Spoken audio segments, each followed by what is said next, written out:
Now, Peter Sagan's mission, should he choose to accept it, is to maintain his record so far of finishing no lower than second on the toughest stage yet.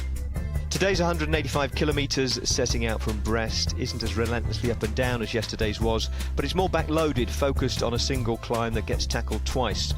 The hill at Mur de Bretagne is only 2 kilometres long, but it's steep, especially at the bottom where the gradient is 1 in 10.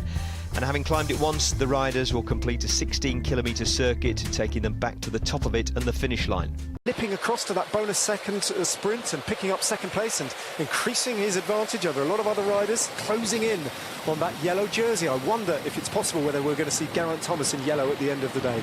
69 riders in the peloton of this year's Tour de France faced this climb in 2015. Jack Bauer holding valiantly on to 13 seconds. Realistically, though, Bauer needs an awful lot more than that if he's going to take an unlikely-looking win. An audacious move. Probably wanted the polka dot jersey of Tom Skunch to join him on this move. That wasn't the case, though. Skunch thought better of it, radioed in that he was going to sit up and is back in the fold. The gap between Bauer and the rest is holding steady at the moment on this really rapid descent. Everyone at what you'd call terminal velocity at the moment.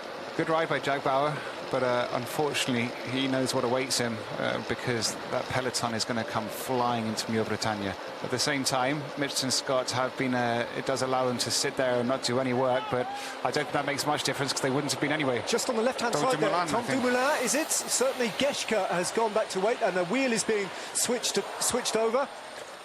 And it is Dumoulin. Well, this is the worst timing possible for Tom Dumoulin. We saw the speed the peloton's going at and the fact the race is on. He's fully aware of that. This is going to be, he's now got a time trial to the finish. He may as well forget about making it back onto the peloton. He's just going to have to find a good rhythm.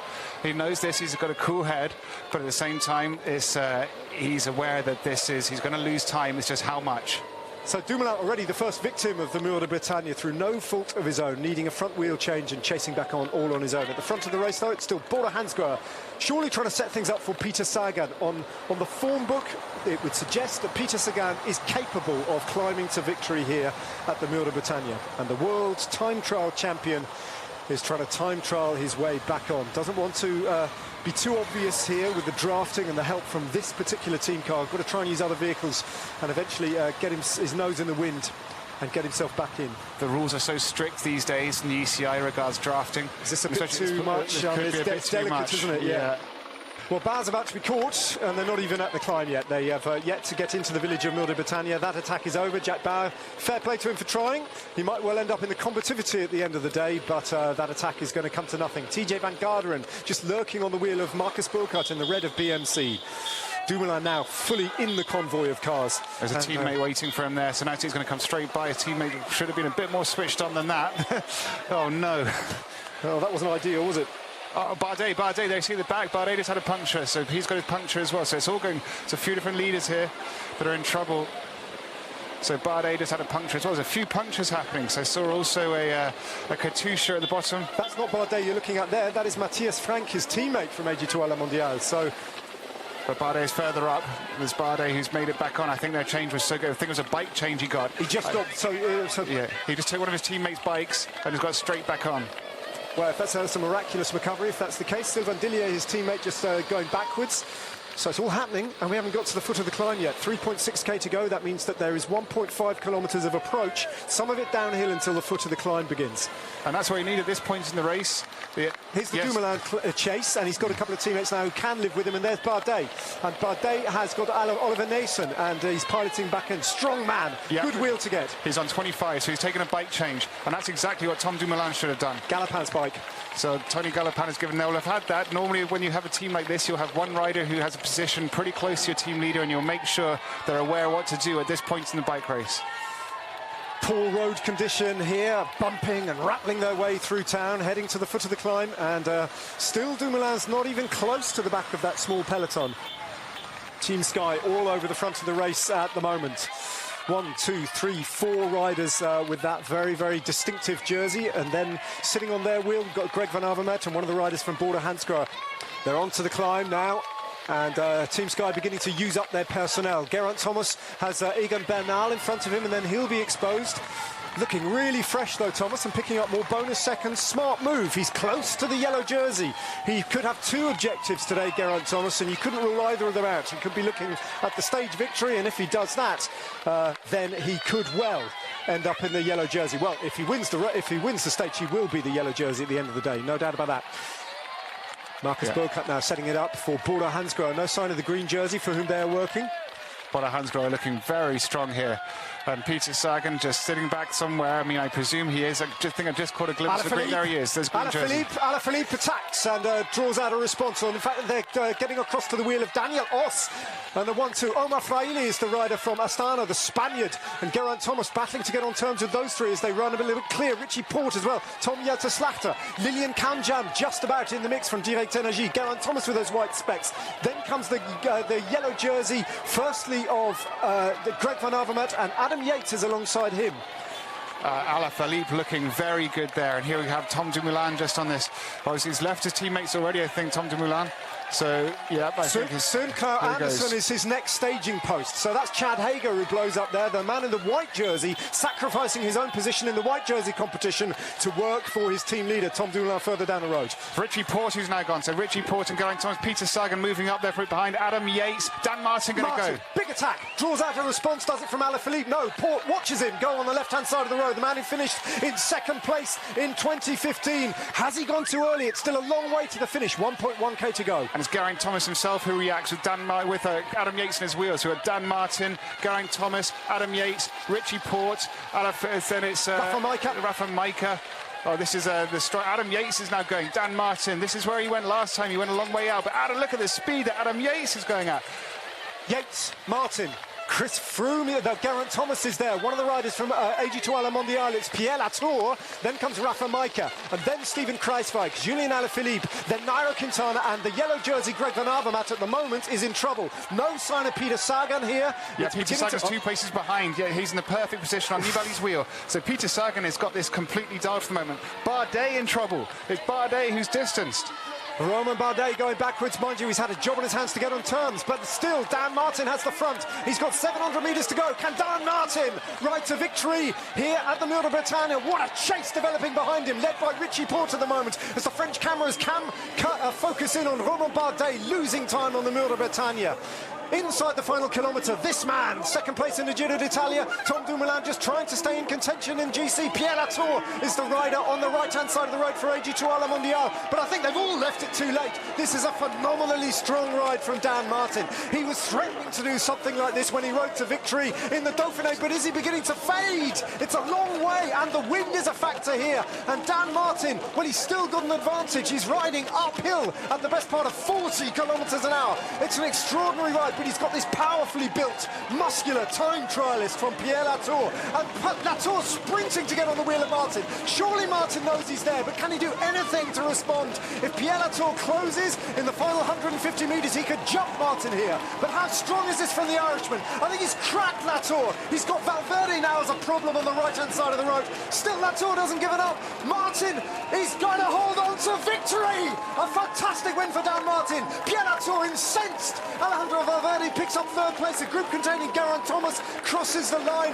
Chris Froome, perhaps a small gap to Rigoberto Urán, Warren Barguil with Bob Jungels and a bunch of other riders, including Philippe Gilbert and Jelle van den Dert. They make up the next group over the line, and here's the Bardet group losing time in the general classification in the company of Pierre Rolland and Damiano Caruso and Guillaume Martin. Bardet, though, is the story here. Romain Bardet, well, misfortune now. 30 seconds he's lost when you don't even factor in the time bonuses that have been picked up on the line by the likes of Alejandro Valverde.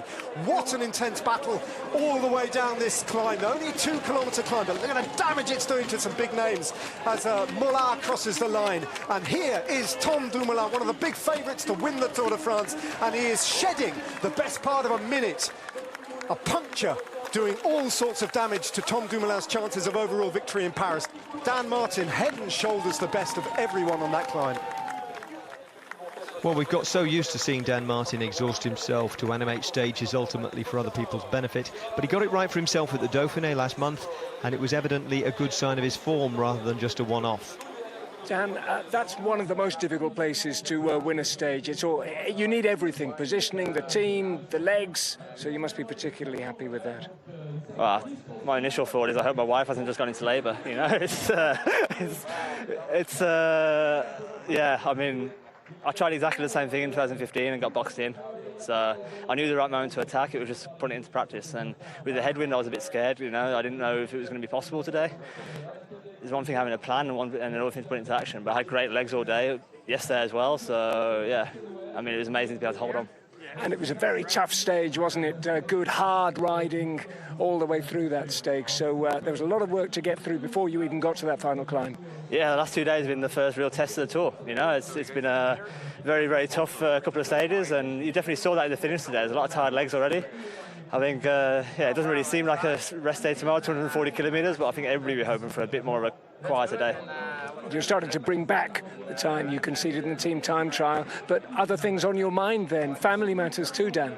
Yeah, of course. Yeah, I missed the scan today. So, yeah, that's the sacrifices you make, and I really was. It's good to be able to make it worthwhile being away from home and missing important moments like that. So, yeah, I just hope she got home in time to see the finish. Here's the result. Dan Martin had 1 second on the line over Pierre Latour and 3 on a group of 14 riders led in by Alejandro Valverde. As far as contenders were concerned, Adam Yates, Geraint Thomas, Richie Porte, Nairo Quintana, Vincenzo Nibali, Jakob Fuglsang and Mikel Landa were in it. Chris Froome was 5 seconds off the pace. Romain Bardet and Tom Dumoulin both had bike trouble at bad times and suffered for it. Bardet lost 31 seconds after having to take Tony Galopin's bike, which didn't suit him, say the team, and that hampered his ability to climb as he would have liked. The 53 seconds Tom Dumoulin lost on the line because of his late puncture was bumped up to 1:13 by a 20-second penalty for drafting behind the team car. He wasn't interested in hanging around to explain his misfortune to us lot afterwards, and you can't blame him for that. Geraint Thomas is always happy to speak, and happy in any event today. Geraint, those bonus seconds that you took, is that just taking what you can get, or were you really thinking about yellow then? I was more just going for it because just saw the opportunity.